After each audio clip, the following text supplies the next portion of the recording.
ఆత్మ సహచరులు చాప్టర్ 14 కాల్పనిక ప్రపంచంలోకి ప్రవేశించడం. మా విమానం క్రింద నీటిలో కాల్పనిక జగత్తులు అందమైన అల్లికల వలె తడుపు మెడుపులీనుతున్నాయి. తిరిగి ప్రారంభిద్దాం.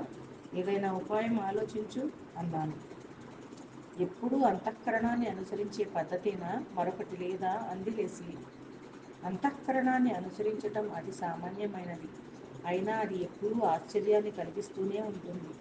మన లాస్ ఏంజల్స్ ప్రయాణంలో సరిగ్గా ఏ ప్రాంతంలో ఈ కల్పన ప్రపంచంలో ప్రవేశించామో అక్కడికే మన అంతఃకరణం మనల్ని తీసుకెళ్తుందా అన్నాను.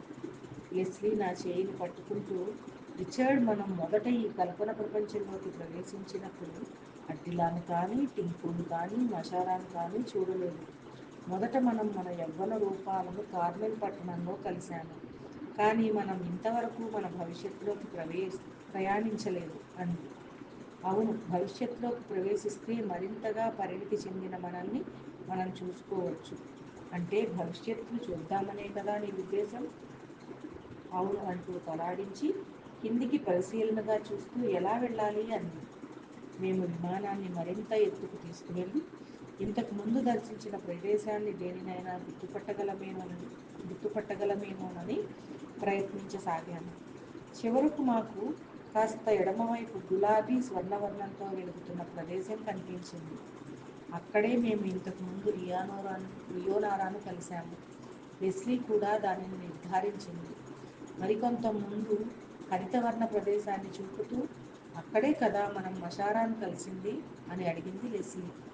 ఆ విధంగా మా విమానం అనేక స్థాన కాల పరిమితులకు సంబంధించిన జీవిత కాలాల మీదుగా ఎగురుతూ మాస్కోలో కాళరాత్రి అనుభవాన్ని చూపిన ప్రవాళ ప్రాంతాన్ని దాటుకుంటూ అట్టిలాను కలిసిన చీకటి ఎడారిని దాటుకుంటూ ముందుకు సాగాము. లాస్ ఏంజల్ను చేరే కొన్ని నిమిషాల ముందు ఆ నగరం కనుమరుగైనప్పుడు క్రింద నీలి స్వర్ణరజత రేఖలు అనేకం కనిపించాయి, గుర్తుందా అని అడుగుతూ తన చూపుడు వేలితో దూరంగా దిగ్మండలం వైపు సూచించింది లెస్లీ. ఆ ప్రాంతం అదే కదా, దీన్ని కనుక్కోవడానికి ఎంత కష్టపడ్డాము అంది ఆనందంతో. అవును, అంటే ఇక్కడే ఎక్కడో కొన్ని అడుగుల కైవారంలో పరిమితమైన మన వాస్తవ స్థలకాల ప్రపంచం ఇమిడి ఉంటుంది. అదెక్కడా? మేము అటూ ఇటూ ఎగురుతూ మొదట మమ్మల్ని కార్మెల్కు తీసుకువెళ్ళిన 2 సమాంతర కాంతిరేఖల కోసం వెతుకుతున్నాము. అబ్బా రిచర్డ్, ఇక మనం ఆ ప్రదేశాన్ని తిరిగి కనుక్కోలేమేమో అంది లెస్లీ నిరుత్సాహంగా. లేదు, తప్పకుండా దొరుకుతుంది. అలా అన్నానే కానీ ఆమె చెప్పింది నిజమే కాబోలని నాకు అనిపించింది. ఇక అంతఃకరణాన్ని అనుసరించే సమయం ఆసన్నమైందనుకుంటాను. ఇంతకంటే మనకు వేరే దారే లేదు. కింద అన్ని గీతలు ఒకేలాగున్నాయి అన్నాను. సరే అంటూ లెస్లీ విశ్రాంతిగా సీటును చీరగిలబడి ఆనుకుని కళ్ళు మూసుకుని మౌనంగా కొంతసేపు ఉండిపోయింది. కాసేపు తర్వాత ఎడమవైపుకు తిప్పింది. ఆ తర్వాత కిందికి దిగండి అంది. అక్కడ ఒక బార్ ఉంది. ఆ బార్ చివర ఒక వ్యక్తి కూర్చుని ఉన్నాడు. మరో పక్క జుట్టు నెరిసిన ఒక వృద్ధ జంట కూర్చుని ఉంది. మా ప్రత్యామ్నాయ రూపాలు ఇప్పుడు ఇక్కడ ఈ బార్లో ఏం చేస్తున్నాయి అని అనుకున్నాను నేను. నాకు బార్లు, మద్యం, మాంసం అంటే గిట్టదు. నాకు అవంటేనే అసహ్యం. మనం పొరపాటున ఇక్కడికి దిగాం, వెంటనే ఇక్కడి నుంచి వెళ్ళిపోదామని అన్నాను. లెస్లీ నన్ను ఆపుతూ, మనం దిగిన ప్రతి చోట మొదట మనకు అలానే అనిపిస్తుంది. మరి టింకును మనం కలవడం పొరపాట? కీలీ సరస్సును పొరపాటుగా సందర్శించామా అంది. ఆమె వృద్ధ జంటను సమీపించి వారిని పరికించి ఆశ్చర్యంతో అవాక్కయింది. నేను ఆమెను అనుసరించి, ఈ వృద్ధ దంపతులు మన ప్రత్యామ్నాయ రూపాల? విచిత్రంగా ఉంది కదూ అన్నాను మెల్లిగా ఆమె చెవిలో. వారిద్దరము మేమే, కానీ చాలా మారిపోయాము. ముఖం మీద ఇద్దరికీ చర్మం బాగా ముడతలు పడి ఉంది. ఆమె పెదవులు తడారిపోయి గట్టిగా పొడిగా మారాయి. అతని చర్మం బూడిద వర్ణంలోకి మారి ఉంది. వారి ముందు 2 సీసాలలో మద్యం, హాంబర్గర్లు ఉన్నాయి. వారిద్దరి మధ్య మేము రచించిన చివరి పుస్తకం ప్రతి ఒక్కటి బల్లపై తిరగవేసి ఉంది. వారిద్దరూ సంభాషణలో లోతుగా మునిగిపోయి ఉన్నారు. ఆ పుస్తకంతో మీరిక్కడేం చేస్తున్నారు ప్రశ్నించింది లెస్లీ. మన ప్రత్యామ్నాయ రూపాలు మన కాలంలోనే మన పుస్తకాన్ని ఇలా ఓ బార్లో చదువుతున్నారా? ఆశ్చర్యం అన్నాను. వారు మనల్ని ఎందుకు గమనించడం లేదు? ప్రశ్నించింది లెస్లీ. బహుశా వారు తాగిన మైకుల్లో ఉన్నారు కాబోలు అన్నాను. అయినా పర్వాలేదు, వారి ఎదురుగా ఉన్న బల దగ్గర కూర్చుని వారి మాటలు విందాం కదా అంది. వారి మాటలను చాటుగా వింటావా లెస్లీ? కాదా మరి? లేకపోతే మీరు వెళ్ళి వారి పక్కన కూర్చుని మాటలు కలపండి. అవసరమైతే ఆ తరువాత నేను మిమ్మల్ని కలుస్తాను అంది. నేను వారిని పరిశీలిస్తూ నీవు చెప్పిందే సరి అయినది అంటూ వారి పక్కనున్న బల దగ్గర కూర్చుని వారిని గమనించసాగాను. ఇలాంటి పుస్తకాన్ని నేను వ్రాయగలను అంటూ పుస్తకాన్ని చేత్తో తడుతూ తెరలు తెరలుగా దగ్గురాగా ముసలాయన కాసేపు ఆగి ఈ పుస్తకంలో రాసిందంతా నేను చేయగలను అన్నాడు. అవును, అవన్నీ నీకు సాధ్యమే అంది ముసలావిడ. అయినా ఓ యువకుడు పాత బైప్లేన్ నడపడంలో వింతేముంది? ఒకవేళ నడిపితే ఏంటంట? నేను విమానం నడపటాన్ని ఎవరి సహాయము లేకుండా ఒంటరిగా నేర్చుకున్నాను. నీకు ఆ విషయం తెలుసు. ఒక పాత విమానాన్ని నడపడంలో ఏమంత కష్టముందని దాని గురించి అంతగా రాశాడు అన్నాడు ముసలాయన. విమానం నడపటం కష్టమని నేనెక్కడా రాయలేదు. నా జీవితంలో నేనేమి అభివృద్ధి సాధించడం లేదని తెలుసుకునేదాకా నేనొక దేశదిమ్మరిగా తిరిగాననే రాశాను మనసులో అనుకున్నాను. ఈ యువర చేత ఒక శుద్ధ అబద్ధాల కోరు. మొక్కజొన్న చేలలో ప్రయాణికులను విమానంలో ఎక్కించుకొని గాలిలో గిరికీలు కొట్టించి డబ్బు సంపాదించడాన్ని ఎవ్వరూ వృత్తిగా స్వీకరించరు. అది ఎంత ప్రమాదకరమైంది? అంతా కల్పితం. ఇక ఆయన భార్య సౌందర్య రాశి అట. ఈ పాత్ర కూడా బహుశా కల్పించినదే. ఇందులో ఏదీ సత్యం కాదు. నీకు అలా అనిపించడం లేదా? ఈ ముసలాడు ఎందుకింతలా మనుష్యద్వేషిగా మారాడు? నేను రచించిన పుస్తకాన్ని నా ప్రత్యామ్నాయ రూపం చదివితే అందులో నా ఆత్మ ప్రతిబింబించదా? అతనే నా అంశారూపం అయితే మా ఇద్దరికీ ఎందుకింత భేదం? మానవ జీవితం యొక్క విలువల పట్ల మా మధ్య ఎందుకీ అస్థిమశకాంతరం? ఇలా బార్లో మద్యం తాగుతూ వేయించిన గోమాంసాన్ని తింటూ ఈ ముసలాడు అసలు ఇక్కడేం చేస్తున్నాడు? అతను ఈరోజు ఏమాత్రం సంతోషంగా లేడు. పరిస్థితులను బట్టి చూస్తే అతను చాలా కాలంగా ఇలాగే ఉన్నాడనిపిస్తోంది. అతను ఎవరో కాదు. ప్రతిరోజు నేను అద్దంలో చూసుకునే నా ముఖమే. కానీ తేడా అంతా ముఖం పైన మడతలు మాత్రమే. ముసలాడి ముఖాన్ని చూస్తూ ఉంటే ఏదో తెలియని ఇబ్బందిగా ఉంది. అసలు ఆ వాతావరణమే చాలా భారంగా ఉన్నట్టు తోచింది. వెంటనే అక్కడి నుంచి వెళ్ళాలనిపించింది. లెస్లీ నా చేయి పట్టుకుని ఓర్పు వహించమన్నట్టుగా సంజ్ఞ చేసింది. అందులో అంతా కల్పితమైతే మీకేమిటి? మీరెందుకలా శివాలెత్తడం? ఏది ఏమైనా ఇది ఒక పుస్తకమే కదా? ప్రశ్నించింది ముసలావిడ. నేను చెప్పొచ్చేది ఏమిటంటే ఈ పుస్తకాన్ని నీ బలవంతంగానే నేను చదివాను. ఇందులో గొప్ప విషయాలు ఏమీ లేవు. రచయిత ఏమి చేశాడో అవన్నీ నేను చేయగలిగేవాడిని. అసలు ఈ పుస్తకాన్ని గురించి నీవెందుకు ఇంత గొప్పగా చెబుతున్నావో నాకేమీ అర్థం కావడం లేదు. నేను ఈ పుస్తకం గొప్పగా ఉందనడం లేదు. మీరేం చేశారో అదంతా ఇందులో రాసింది. ఈ పుస్తకంలోని పాత్రలు మనమే అని అనుకుంటున్నాను. అతను కోపంగా ఆమె వైపు చూడగా ఆమె అదేమీ పట్టనట్లుగా తిరిగి చెప్పడం ప్రారంభించింది. పుస్తకంలోని కథానాయకునికి మళ్ళీ విమానం నడపడానికి అవసరమయ్యే డబ్బు కోసం మీరెంత కష్టపడి పనిచేసేవారు? ఆ కష్టం ఎవరికి తెలుసు? గుర్తుందా? పగలు కొరియర్ కార్యాలయంలో పనిచేస్తూ రాత్రుళ్ళు పొద్దుపోయే వరకు మేలుకుని కథలు రాసేవారు. రాత్రిళ్ళు కథలు. వాటికి ఏం ప్రతిఫలం లభించింది? అన్నీ తిరుగుటపాలో వచ్చేవి. నా రచనలు ఎవరికి పట్టాయి?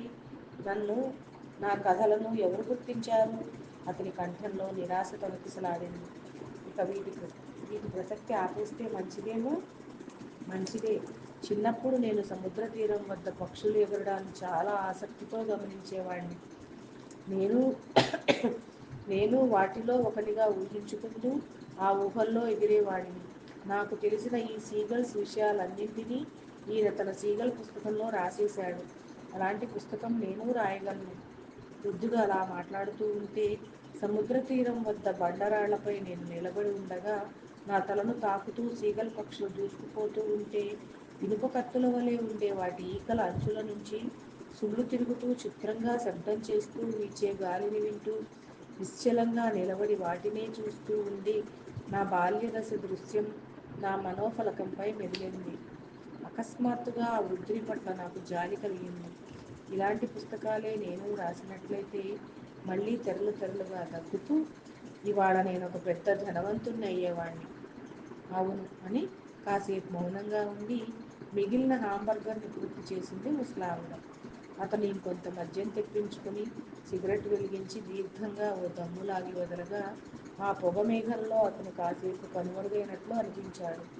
విమానాలంటే మీకు అంత ఇష్టం ఉన్నప్పుడు ఎందుకు మధ్యలో విమానాలను నడపడం మానేశారు? అడిగింది ముసలావిడ. ఎందుకో నీకెప్పుడూ చెప్పలేదా? ఒక గంట విమానాన్ని నడపటానికి ఒక వారం శ్రమను నేను తాకట్టు పెట్టాలి. అంటే $20 ఖర్చు అవుతాయి. ఆ డబ్బుతో మన ఇల్లు ఒక వారం గడుస్తుంది.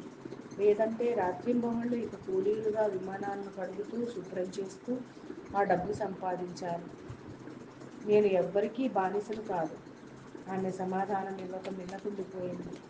వారానికి ఒకసారి గంట విమాన ప్రయాణానికి అంత డబ్బు సంపాదించడానికి ఎంత కష్టపడాలి? అలా కనీసం ఒక సంవత్సరం సాధన చేస్తే కూడా లైసెన్స్ రావటం కష్టం. దానికోసం విమానాశ్రయంలోనే లైన్ బాయ్గా చేరాను. అక్కడ నన్ను ఎంత హీనంగా చూసేవారు. ఏ లైన్ బాయ్ అంటూ పిలుస్తూ నానా పనులు నాతో చేయించేవారు.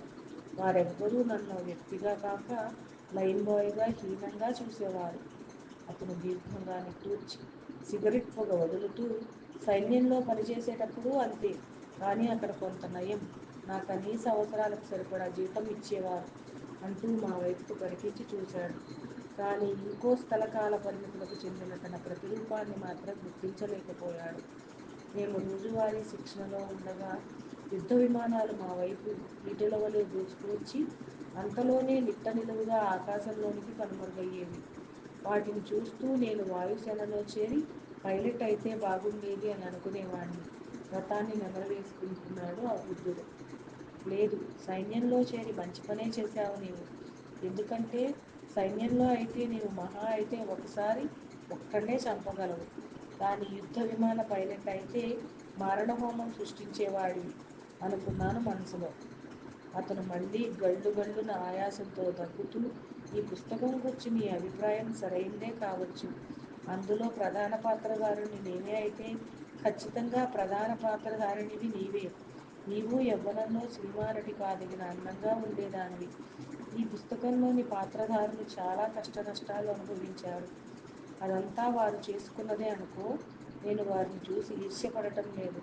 కానీ చివరికి సంఘటనలన్నీ వారికి చక్కగా అనుకూలంగా మారడాన్ని చూస్తుంటే నాకు ఈర్ష్య కలుగుతుంది అన్నాడు.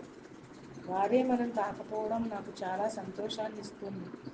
వారి జీవితంలో కొన్ని మధురఘట్టాలు ఉండవచ్చు, కానీ వారిది కత్తి మీద సాము వంటి జీవితం. అలాంటి ఉద్విగ్నభరిత పరిస్థితులను నేను ఎదుర్కోలేను. అలాంటి సమస్యలే నాకుంటే నాకు రాత్రులు అసలు నిద్రే పట్టేది కాదు. మన ఇద్దరం సంతోషంగానే జీవించాము. ఉన్న కొద్దిపాటి సంపాదనతోటే తృప్తిగా జీవించాము. ప్రపంచంలో అత్యంత సంతోషంగా జీవిస్తున్న జంట మనమేనని నేను చెప్పలేను, కానీ నీవంటే వల్లమాలిన ప్రేమ నాకు అంది ముసలావిడ. అతను ఆమె చేతిని తడుతూ నిన్ను నేను ఇంకా ఎక్కువగానే ప్రేమిస్తున్నాను అన్నాడు.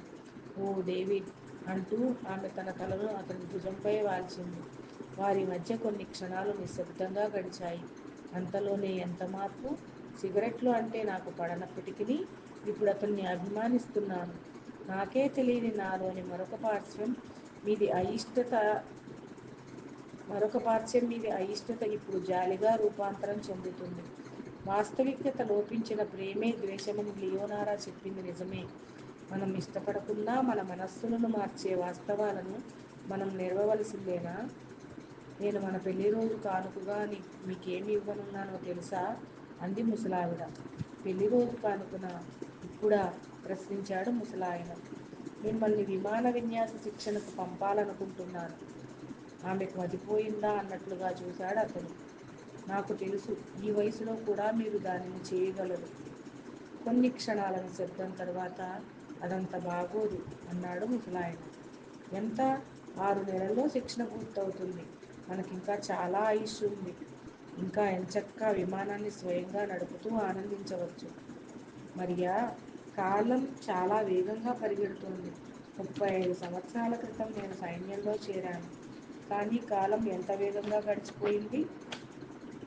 ఒకవేళ మనకే సంతానం కలిగి ఉంటే వారికి మీ అనుభవంతో ఇచ్చే సలహా ఏమిటి? మాట మారుస్తూ అంది ఆయన భార్య. నేను వారికి అన్ని విషయాలు వివరిస్తాను. ఒక పని ప్రారంభించే ముందు నిజంగా అది నీకు అవసరమా లేదా అని ఆలోచించుకోమంటాను.